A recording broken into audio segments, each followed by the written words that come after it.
আউযু বিল্লাহি মিনাশ শাইতানির রাজীম। বিসমিল্লাহির রহমানির রহিম।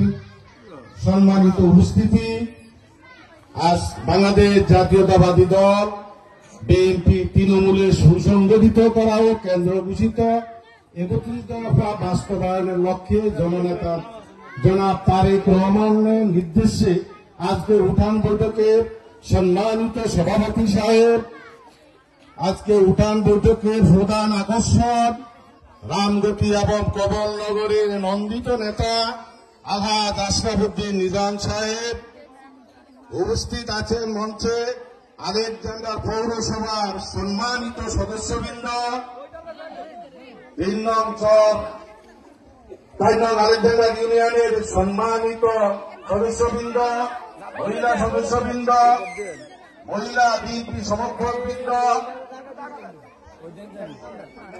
আমরা আজকে ১৭ বছর আমরা বিএনপি নির্যাতিত, এই ১৭ বছর আপদে বিপদে একমাত্র আল্লাহকে হাজির নাজির করে আপনাদেরকে সাক্ষী করে কথাটা বলছি, একমাত্র আশরাফুদ্দিন নিজাম সাহেব ছাড়া আমাদের আপদে বিপদে আর কোন নেতা আমরা পাই না। তাই আমরা রামগতি এবং কমলনগরের জনগণ আশরাফুদ্দিন নিজাম সাহেবের কাছে আমরা ঋণী আছি। ইনশাআল্লাহ আমরা আগামী নির্বাচনে এই ঋণ ইনশাআল্লাহ